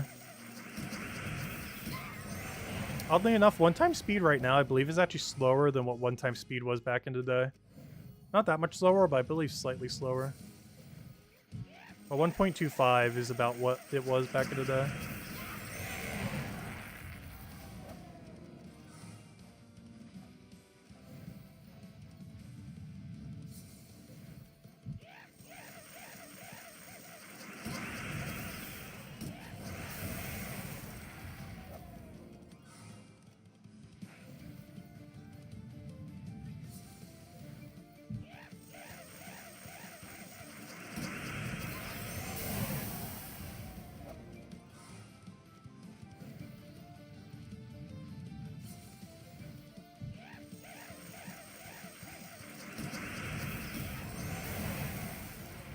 Yeah, once you go to 4-time speed, you never go back.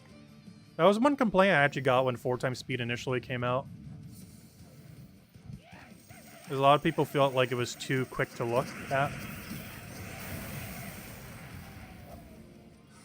Because that is one slight thing that could be kind of off-putting to newer players. I don't feel like it's as much of an issue these days. I know initially when it first came out, that was like a big contention. Because it's like a lot harder to follow, but you get used to it pretty quick. And now it's basically just a standard for the game. If anything, we need an 8-time speed. You need to like insta-poppin'. Remove this animation that comes up every single time. All gems instantly fall into place.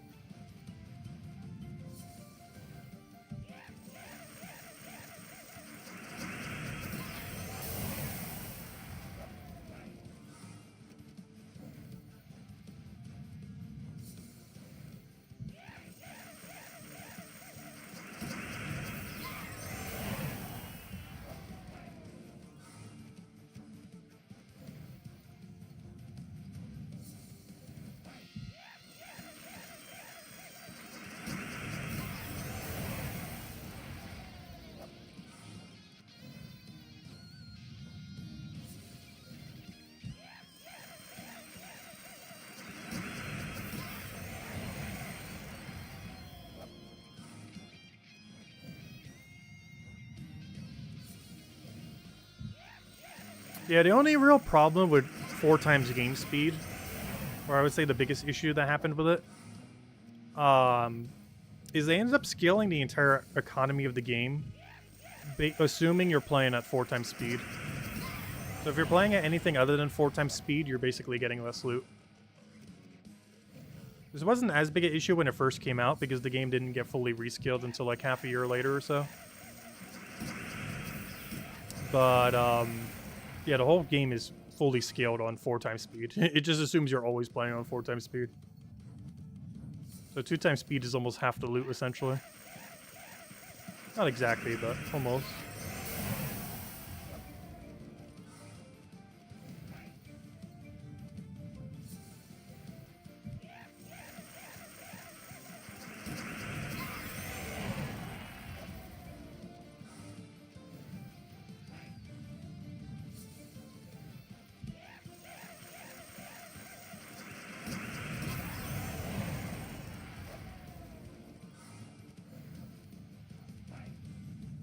New auto battle update would be nice. Oh, the auto battle is actually relatively recent.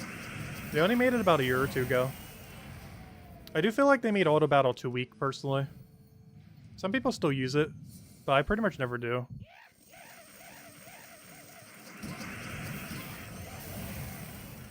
A lot of the places that you can use it at, you're already winning in like 20 to 30 seconds anyways. Already takes like 5 seconds to set it up each battle. And then it makes like a 20-second battle take like a minute.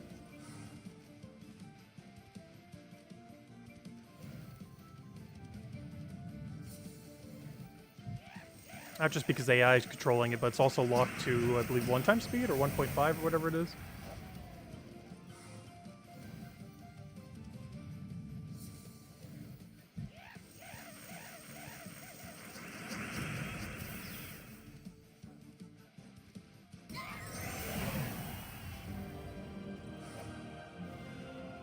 Alright, wow, that is some horrible loot.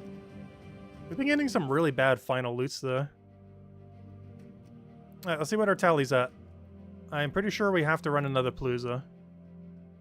Ooh, we did hit 23, though. Alright, moment of truth. How much pity do we have? There's no way we have enough pity.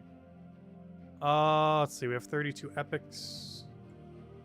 12 volt keys. Technically, if we count our epics, it would be enough. And are we counting epics this weekend? 36, which means we are currently at 289. Though if you count epics, we're way above 300. Oh no, is this a weekend where we count them? I'm not sure. I guess we'll just run one more Palooza. Might as well.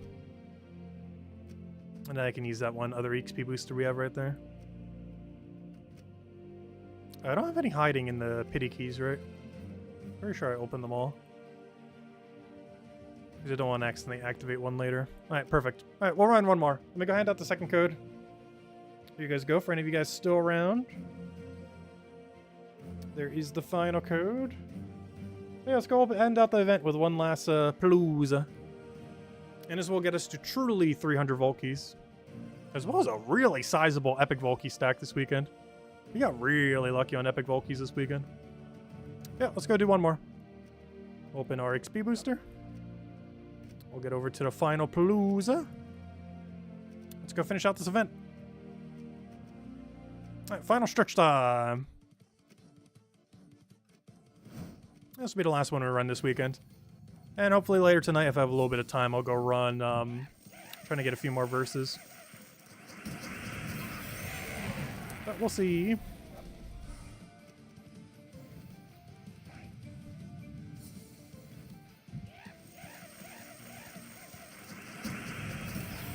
Yeah, that's pretty solid for 13 Paloozas. We're going to be ending at like 35 epics if we keep up this rate. Which means we would have averaged about 3 epic Vault keys per Palooza.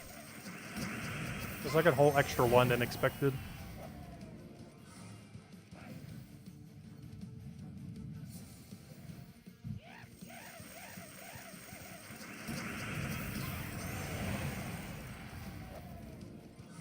Yeah, no problem for the code, everyone. Enjoy. And definitely feel free to leave a like on the stream if you haven't already. Greatly appreciated.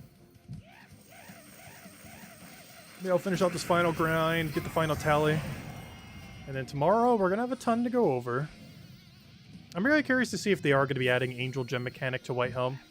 I didn't think of that until literally earlier today. Because I was noticing when we were raiding all the troops, like, wait, why do all these things have Angel Gem mechanic? It's like, oh, they're going to add like 1 billion Angel Gem mechanics to all of White Helm like they did for Bomb Gems to Adana.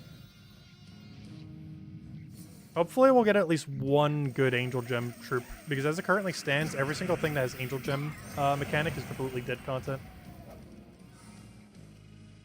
So we'll find out tomorrow if we actually get any kind of good synergy. Because by the end of this campaign and after tomorrow, we're pretty much going to know what the state of Angel Gems are going to be. And based on how it currently looks, it's going to be really bad. It's a really useless mechanic. Not as bad as Bomb Gems, but like one of the worst power gems we've had. It seems weird because obviously Bless is a really strong mechanic. I think the main thing that has made Angel Gems bad is they don't count as a yellow. They're not like Curse Gems where they count as a brown. Because brown gems, or Curse Gems, curse, which is the inverse mechanic of Bless, of course. But they count as brown. For whatever reason, Blessed Gems do not count as yellow, for reasons I do not understand. If they did, they actually wouldn't be that bad, but still kind of bad, because most of the troops that have the mechanic aren't really doing much. But it's just really strange that they don't count as yellow. It's the main thing holding them back from being even remotely useful. These are just so many better ways to consistently bless, most notably Wand. Hello, Chris. Welcome, welcome. But even without Wand, there's a bunch of mythics that can even legends that can bless you on extra turn. But there's just so many better alternatives than Blessed Gems. Plus, they can backfire. You can end up giving the entire enemy team bless, which is probably the worst part about them. Is they can actually be seen as a very detrimental gem. Because while having your team bless is kind of nice, wasting your turn to give the enemy team 4 times bless is like the worst thing you could ever do. Or not the worst of the worst. But it's one of the reasons why Blessed Gems are actually so bad. It's not because Bless mechanic is bad, it's actually because Bless mechanic is good. And accidentally giving them that mechanic is really dangerous. Like, if you're using something like Burn Gems and you accidentally let the team burn you, the enemy team burn you for free, like, that means nothing. Your team is likely structured around using the burn boost ratio. Their team likely isn't. You're taking basically 0 damage per turn. However, the other way around, if you accidentally give the enemy team bless when you were expecting to get 4 times bless, that is so horrifically bad. It's one of the main things that make Blessed Gems actually so bad.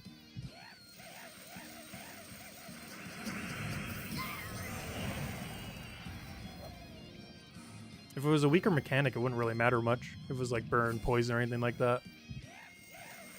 But because Bless is so good, it makes it bad.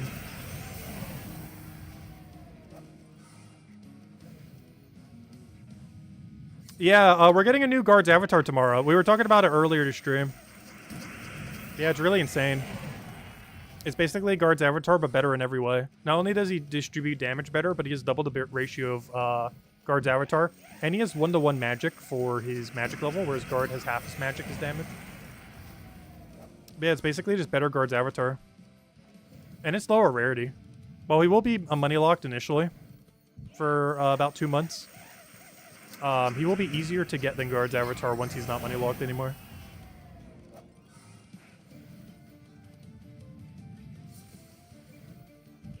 And he will be available through just normal in-game currency in about 2 months.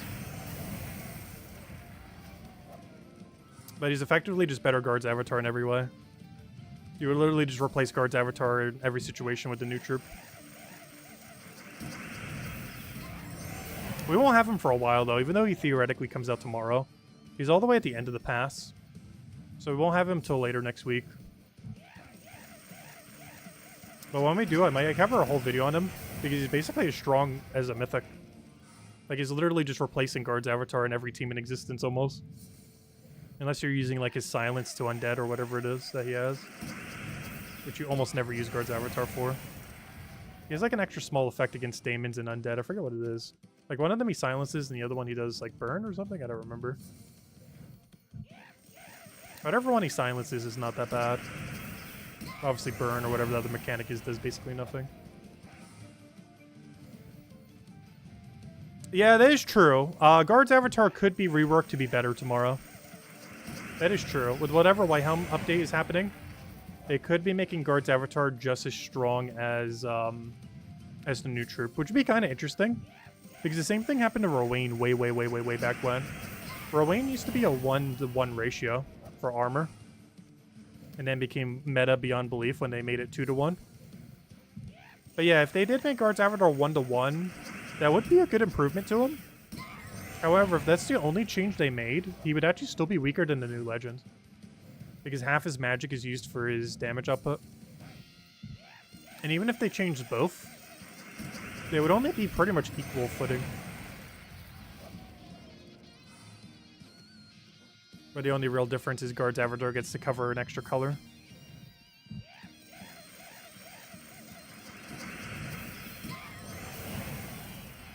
I say that mostly because they're divisible by 8 for their mana cost. So 16 and 24 mana costs are actually about the same on a 2 and 3 mana cost troop, comparatively. If you're doing a Mass Destroy, at least. Even though it seems like a higher mana cost, the way that mana accumulation is gained these days, they're actually about the same mana cost. But I guess you could say Guard's Avatar is slightly harder to fill. But that's not the issue. It's more so how much less damage Guard's Avatar will be doing compared to it. The mana cost difference is pretty negligible.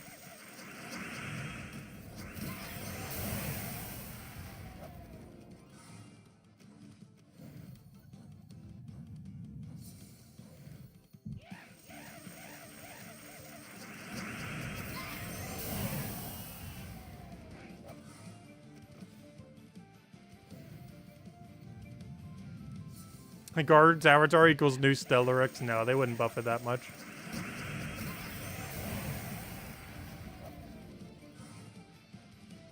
Though that would be a funny change to do to Guard's Avatar. Instead of making him 1-2, make him 2-1. Which would be almost a 4 times damage increase to him. They would never do that, though. That would be really funny.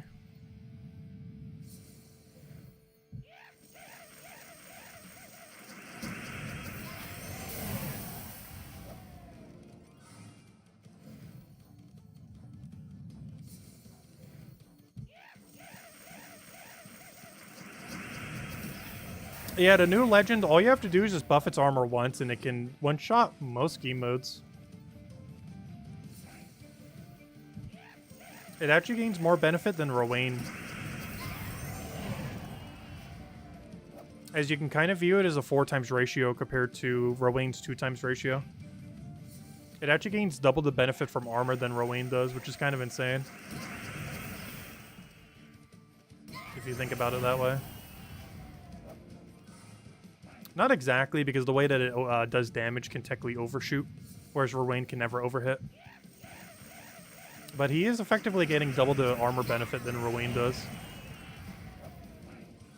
But the only difference being he can slightly waste some of his overkill damage, whereas Rowain doesn't waste any of its damage. But compared to having double armor boost ratio compared to Rowain, that's not really that big a deal. If he's overhitting by like 10 or something.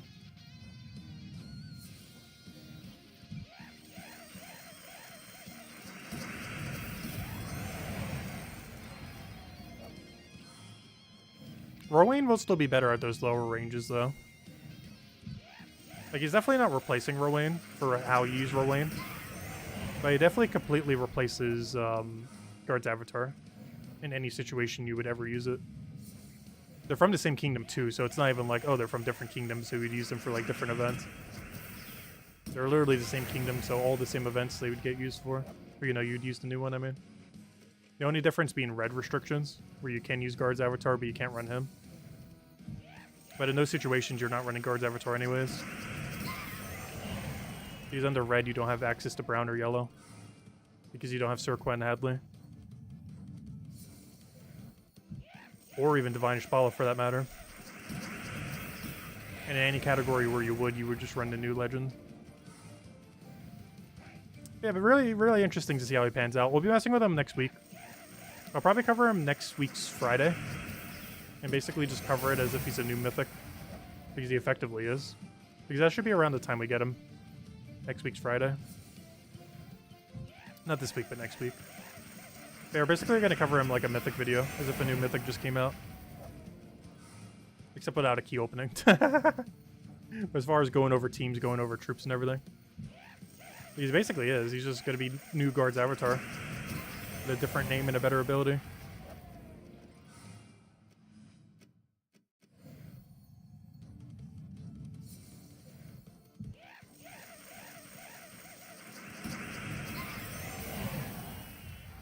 Also, this will be by far, assuming it's coming out exactly as is, this will be by far the strongest troop we've ever gotten from a Kingdom Pass. It's literally stronger than the Mythic we get from the Season Pass. But it is by far the strongest legend we've ever gotten, or even any troop in general, that we've gotten from a Kingdom Pass specifically. In the history of them existing in the last few years.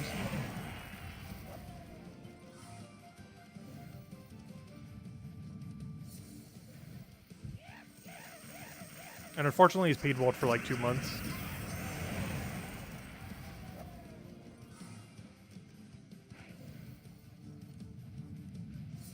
But it will be available for free, or, you know, in-game currency by, like, late July. Maybe even slightly earlier than that. Though that means the first mythic you'll be able to open him on will be the August mythic. Which means if you're playing 100% free-to-play or just not buying the Kingdom Pass, the most realistic first opportunity you'll have to get the new legend coming out would be when you open your keys to try to get the August mythic. Which is a little ways away. He's not like a must-have kind of troop, though. But there's going to be a lot of use cases for him, particularly Tuesday faction events. Hey, verse 3, nice. Haven't gotten refunded a single one today. I think this is our third refund on Volkeys this weekend, on Paloozas. Where we got the verse we needed inside of our Palooza.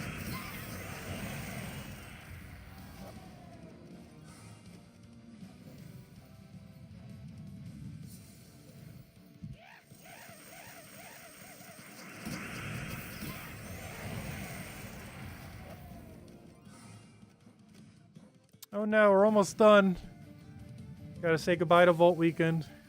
I'll still probably grind a little bit tonight. But not that much. I'm actually kind of tired. But I might stay up to go record the video, we'll see. I feel like tonight's one of the nights if I try to stay up to record the video, though, I'm gonna crash. By the time it's like 4 a.m.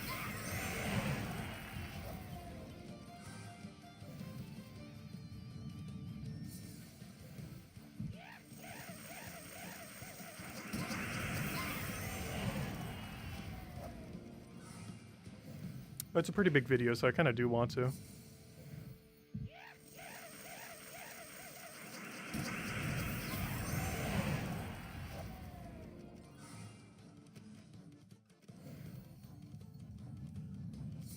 Alright, a few more battles. We get to see our final tally.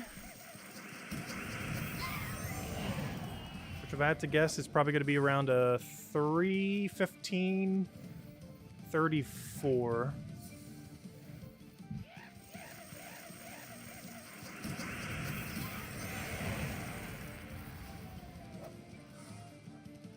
Alright, this is probably the last fight. I don't think I can click quick enough to get into the next one. Oh gosh, why? This entire stream, the final 4 gnomes we've had have been absolutely abysmal today. Really unfortunate, but it happens. At least give us like the 5,000 soul drop or something. Mid-roll. Alright, final tally time. What do we got? How many do we have? Alright, 78. Which means on the final vault key, we did a solid 25.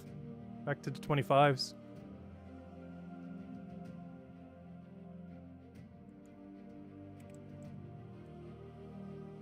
Alright, it's 13 Paloozas. How many epics did we do? We started at, what?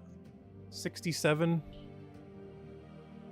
Which means we're at 34. Oh, wow, I said exactly 34. Wait, how many did I say for Volkeys? I ended up saying 315. Let's see, how many Volkeys do we actually get? We got plus 38. What is 38 into that number? Oh, it's close. 316. Oh, it was really close. I said 315.34. We got 316.34. Pretty close. It was only one off. Because if I go claim this right now, we should be at 316 unless I did math wrong somewhere.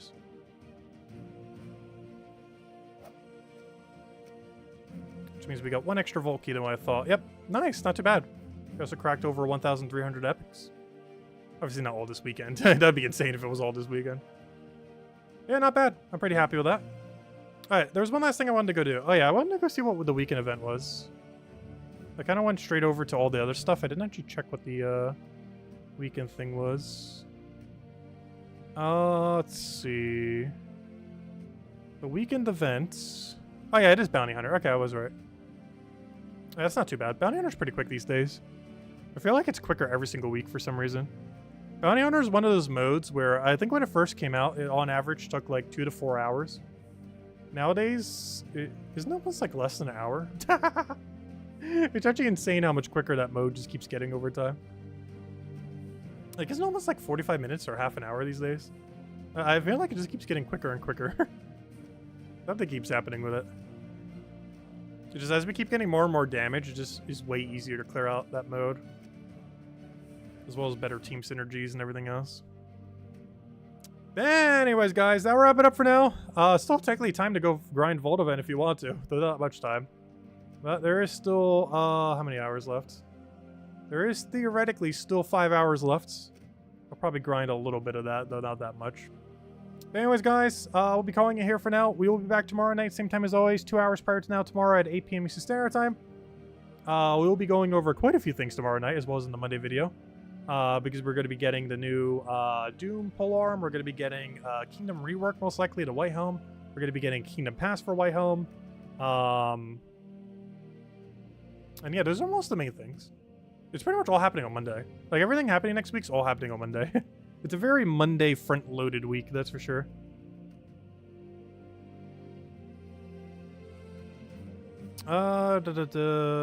Just looking back in chat. Make sure I didn't miss anything. But anyways, guys, I hope you all have a wonderful week. I'll catch you guys later. Goodbye, everyone. Thanks for watching.